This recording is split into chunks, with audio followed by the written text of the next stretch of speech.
کوئی اچھی خبر آئی جاتی ہے تو ہم لوگ بھی ایسے وہ ہو چکے ہوئے ڈیسپریٹ قسم کے کہ ہم اس میں سے بھی کوشش کرتے ہیں نکالتے ہیں کہ نہیں یہ غلطی ہوگی, اچھی خبر آ ہی نہیں سکتی.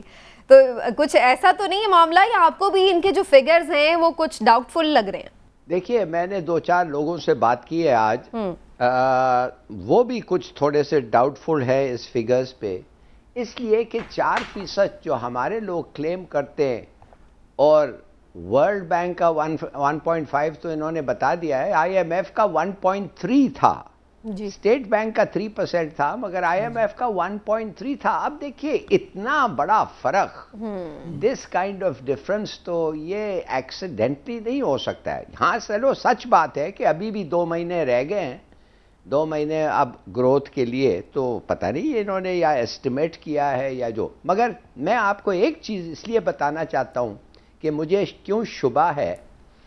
دیکھیے سروسز انڈسٹری میں وہ کہہ رہے ہیں کہ گروتھ ہوا ہے, پتہ کتنا, 4%. اچھا, اگر سروس انڈسٹری 4%, تو سروس انڈسٹری ہوتا کیا ہے؟ وہ ہوتا ہے ریٹیل ٹریڈ, وہ ہوتا ہے ٹریول, وہ ہوتا ہے ٹرانسپورٹ.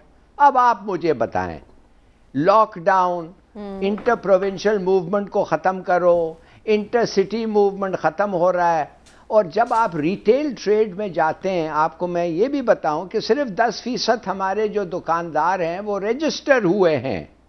تو اس کے معنی یہ, اور یہ 10%, کیا آپ سمجھتے ہیں انہوں نے جس طریقے سے یہ چیخ رہے ہیں اور شور مچا رہے ہیں کہ ہمارا تباہ ہو گیا, لاک ڈاؤن یہ وہ کچھ نہیں ہونا چاہیے, کیا ایسے سچویشن میں پھر بھی ہمارا 4% گروتھ ہوا ہے؟ اس لیے میں کہتا ہوں, میں تھوڑا سا, مجھے بھی کچھ ایسا لگتا ہے کہ بہتر ہوگا ہم تھوڑا ٹھہریں اور اس کے بعد ہمیں پتہ چلے گا کہ کیا ایکچولی کون سے فگرز ہیں. مگر اس وقت تک تو آئی ایم ناٹ کنونسڈ کہ یہ گروتھ اچھا آپ کو کنونس نہیں لگ رہا ہے اتنی ہوئی ہے, اتنی نہیں ہو سکتی. لیکن اس میں ایک چیز ضرور بہرحال کوٹ کروں گی, چونکہ آپ دونوں آج ایک پیج پہ ہیں تو مخالف پیج پہ مجھے ہی ہونا پڑے گا. وہ یہ کہ آپ سیمنٹ کی دیکھیں عمران صاحب, تو فروخت ریکارڈ ہوئی ہے, ریمیٹنسز ریکارڈ ہیں ہمارے اس وقت, جو ہمارا آٹو موبائل کا سیکٹر ہے وہ بھی کہہ رہا ہے کہ ریکارڈ سیل ہوئی ہے. پھر اسی طریقے سے اگر ہم زراعت دیکھیں تو اس میں بھی امپروومنٹ نظر آئی ہے ہمیں اوور آل. تو اگر یہ سیکٹرز کی بھی ہم نکال لیں گروتھ, تو اس لحاظ سے تو پھر گروتھ بہتر ہونی چاہیے تھی نا. جو آپ نے بات کی نا سیمنٹ کی, تو حکومتی دعوے یہ ہیں کہ جو آپ کی ہے کنسٹرکشن انڈسٹری, اس میں 8% گروتھ ہوئی. ٹھیک ہے, انہوں نے ان کو انیشیٹو بھی دیے اور اس میں واقعی بزنس ہو بھی رہا ہے پراپرٹی اور یہ اس سیکٹر میں. لیکن جو آپ نے ریمیٹنس کی بات کی, تو ابھی کل کی خبر ہے, اسٹیٹ بینک پاکستان کے مرکزی بینک کے مطابق جو 32.5% کمی ہوئی ہے ڈائریکٹ انویسٹمنٹ میں. ٹھیک ہے, جو ڈائریکٹ فارن انویسٹمنٹ تھی اس میں 32.5% کمی ہوئی ہے, کمی ہو گئی. ہاں جی, اب جب یہ میں نہیں کہہ رہا, یہ اسٹیٹ بینک کہہ رہا ہے. مسئلہ یہ ہے کہ جب اس طرح کے حالات ہوں گے تو پھر یہ کیسے ہوگا. چلیے ایک میں آپ کا اس پہ ڈیٹیل بھی بات کرتی ہوں, لیکن ڈاکٹر عائشہ غوث پاشا صاحبہ نے ہمیں کر لیا ہے, اور وہ ظاہر ہے اکانومی کو بہتر طریقے سے سمجھتی ہیں, پیم ایل این کی رہنما ہے, تو ہم ایک اپوزیشن کا پرسپیکٹیو بھی اس پہ لے لیتے ہیں, اور ظاہر ہے ان کی ایکسپرٹیز سے بھی فائدہ اٹھاتے ہیں. ڈاکٹر صاحبہ بہت شکریہ آپ کے وقت کا. Thank you for having me. Doctor صاحبہ سب سے پہلے تو آپ سے یہی جاننا چاہ رہے ہیں, جو گورنمنٹ نے تخمینہ لگایا ہے کہ گروتھ پاکستان کے اس مالی سال ہے وہ 3.94 یا اس سے بھی زیادہ بڑھ سکتی ہے, آپ لوگ اپوزیشن لیڈر کا پہ تو اس پہ موقف آ چکا ہے, وہ تو کلیئرلی کہہ چکے ہیں کہ یہ بالکل غلط فگرز دیے جا رہے ہیں. آپ بھی یہی سمجھتی ہیں کہ یہ ڈاؤٹ فل فگرز ہیں, اور کیوں نہیں ایسا ہو سکتا جبکہ ہم دیکھ رہے ہیں کہ کچھ سیکٹرز میں تو اچھی گروتھ نظر آئی ہے؟ دیکھیے وہ لیڈر آف دی اپوزیشن کی تو آپ نے بات بتا دی, بالکل ٹھیک ہے, وہ انہوں نے بیان کی. میں ان کی بات کو اس لحاظ سے آگے بڑھاؤں گی کہ اگر ہم دیکھیں پہلے کوارٹر میں, پہلے 3 کوارٹرز کا جو ڈیٹا آیا ہے, اس میں جو نظر آ رہی تھی ہمیں ٹرینڈ کہ کس طرف اکانومی جا رہی ہے, گروتھ کی کیا پوزیشن ہے, وہ آخری کوارٹر میں ایک دم یک بہک اتنی زیادہ کیسے مختلف ہو جاتی ہے, یہ بات سمجھ میں نہیں آ رہی. گورنمنٹ کو سمجھانے کی ضرورت ہے. ٹھیک ہے, اور پہلے بھی ہم یہ دیکھ رہے ہیں کہ پچھلے 2 سال سے یہ ٹرینڈ چل رہا ہے کہ آپ اکانومی کو جو پروجیکشن آپ کی ہوتی ہے ہم اس سے چینج کر دیتے ہیں. بعد میں شروع میں آپ نے کہا کہ 3.3 اکانومی ہوگی, بعد میں گروتھ ہوگی, بعد میں وہ 1.9% ہوگی. تو یہ انہوں نے ٹریڈیشنلی کیا ہے پچھلے 2-3 سالوں میں. ایگزیجریٹ کرتے ہیں انیشیل ایسٹیمیٹس کو, پروویژنل ایسٹیمیٹس کو, ریوائز ایسٹیمیٹ کو, پھر تھوڑے ریزنیبل کرتے ہیں اور پھر اصل ایسٹیمیٹ تو دیکھیں آپ کہاں جا کے بیٹھتا ہے. تو یہ ٹینڈنسی ہے. مگر ذرا زیادہ جو پریشان کن بات ہی ہے کہ دیکھیں کووڈ کا زمانہ ہے. کووڈ کے زمانے میں اور یہ تھرڈ ویو بہت زیادہ سگنیفیکینٹ رہی. فرسٹ ویو سے بہت زیادہ اس نے اکانومی کو افیکٹ کیا. تو کہاں سے یہ ساری نیگیٹو انویسٹمنٹ, ابھی میں سن رہی تھی فورن ڈائریکٹ انویسٹمنٹ نیگیٹو ہے. پچھلے پھر جو بیٹ کی کراپ, کاٹن کراپ کا فیلئر ہے وہ بہت سگنیفیکینٹ ہے, اس کی وجہ سے بڑا نقصان پہنچا اکانومی کو. یہ سب چیزیں انڈر ایسٹیمیٹ کی گئی ہے اور بالکل کلیئر واضح انداز میں یہ نظر آ رہا ہے کہ گروتھ کے پروجیکشن جو ہیں شاید یہ پولیٹیکل ایسٹیمیٹ ہے, یہ ہمارا ریئل ایسٹیمیٹ گروتھ ریٹ کا نہیں ہے. اچھا ڈاکٹر صاحبہ, آپ کیونکہ خود اکانومسٹ بھی ہیں اور آپ صوبائی منسٹر بھی رہی ہیں خزانہ, میں آپ سے جاننا یہ چاہوں گا کہ یہ جو ہمارے اس وقت موجودہ وفاقی وزیر خزانہ ہیں, جب ان کے بارے میں یہ خبریں آ گئی تھی کہ وہ وزارت کا حلف اٹھا رہے ہیں, ان کو وزیر خزانہ بنایا جا رہا ہے, اس وقت حلف اٹھانے سے پہلے انہوں نے ایک ٹی وی چینل کو انٹرویو دیا تھا اور اس انٹرویو میں انہوں نے نہ صرف حکومت کی پالیسیز پہ بڑی تنقید کی تھی بلکہ انہوں نے یہ نقطہ بھی اٹھایا تھا کہ ہمیں یہ پتہ ہی نہیں کہ ہماری اکانومی کس سائیڈ پہ جا رہی ہے, کس طرف جا رہی ہے. تو اچانک سے یہ کیا ہو گیا کہ ماشاءاللہ اتنی بلیسنگ ہو گئی اور ہم ایک دم سے اتنے اچھے ہمیں فگرز آ گئے؟ دیکھیے بات تو ساری ایگزیکٹلی یہی ہو رہی ہے کہ جو ابھی کرنٹ فائنانس منسٹر نے بھی یہی کہا تھا, پتہ نہیں کیوں اگر اتنی زیادہ ہی اکانومی اچھی جا رہی تھی تو حفیظ شیخ صاحب کو تو پیر پکڑ کے روک لینا چاہیے تھا ان کو کہ کووڈ کے ہونے کے باوجود اتنا سخت جو ٹیکس ریونیو کم ہونے کے باوجود ان امپلائمنٹ اتنی بڑی ہم نے انیشلی دیکھا, بے روزگاری بڑھ رہی ہے, اتنے زیادہ لوگ بے روزگار ہو رہے ہیں, کوئی 20 ملین سے زیادہ لوگ غربت کی لکیر سے نیچے چلے گئے ہیں. یہ حالت تو اکانومی کی تھی یک کا یک. وہ حفیظ شیخ صاحب نے اگر اس کو آپ نوٹس یہ کریں کہ یہ پچھلے سال کی نیگیٹو 0.5% گروتھ پہ یہ تقریباً 4% گروتھ بتا رہے ہیں, یعنی تقریباً 4.5% گروتھ بتا رہے ہیں پچھلے سال سے اس دفعہ کے مقابلے میں. تو جب اتنا اعلیٰ پرفارمنس ہو رہی تھی تو پھر کیوں چینج آ رہی تھی اکنامک ٹیم پہ, کیوں چینج لائے, کیا ٹینشن تھی؟ یہ ساری باتیں نمبرز ایڈ اپ نہیں ہو رہے ہیں. اب دیکھنے کی بات یہ کہ انہوں نے کیا کیا چیزیں اس وقت انڈر ایسٹیمیٹ کی. اور میں ایک اور چیز آپ کو بتانے والی ہوں, یہ تو صرف آپ 4% بتا رہے ہیں کہ جی ڈی پی کی گروتھ ہے, یعنی جو ہماری اندرونی ملک کی اکانومی ہے, انکم ہے. اگر اس میں آپ ریمیٹنسز ایڈ کر کے گراس نیشنل انکم کی بات کرتے اس میں تو ماشاءاللہ یہ 7% سے زیادہ گروتھ دکھا رہے ہیں. کیا آپ کو یقین آ رہا ہے کہ اس وقت اکانومی جو اگر ریمیٹنسز انکلوڈ کریں, یعنی جس کو ہم کہتے ہیں گراس نیشنل انکم, اس میں یہ 7.7 پرسینٹ گروتھ بتا رہے ہیں. ریمیٹنسز ابھی تک ہمیں پتا ہے کہ اچھی گرو کر رہے تھے, 24% بہت اچھی گروتھ تھی. سڈنلی ایک دم سے اس کو 40% دکھا دیا. اچھا, تو آپ کو لگتا ہے کہ یہ کچھ اس میں ہیر پھیر ہو رہا ہے. لیکن ایک چیز میں آپ سے ضرور جاننا چاہوں گی ڈاکٹر صاحبہ کہ جب حکومت کو آپ لوگوں نے آئینہ دکھانا ہوتا ہے, تنقید کرنی ہوتی ہے, تو آپ لوگ کہتے ہیں کہ جی ڈی پی ہمارے دور میں 5.5 5.7 تک چلا گیا تھا جو آپ لوگ نیگیٹو میں لے گئے. اب اگر وہی جی ڈی پی حکومت یہ کہہ رہی ہے کہ یہ بڑھا ہے, اور اگر اللہ کرے کہ صحیح فگرز ہوں ان کے اور صحیح واقعی سمت میں ہوں, تو پھر کیا یہ پیمانہ نہیں ہے اس چیز کا کہ معیشت بہتر ہو رہی ہے؟ یا پھر اب وہی ہم بات کریں جو عمران صاحب کہہ رہے ہیں کہ عام آدمی کو تو کچھ نہیں مل رہا, پھر ہم یہ تنقید کرتے ہیں حکومت پر؟ دیکھیے, گروتھ کا یقیناً ایک عام آدمی کی اگر آپ کوالٹی زندگی کی دیکھیں گے تو انکم کتنی اس کے پاس ہے, آپ یہ معیار دیکھتے ہیں.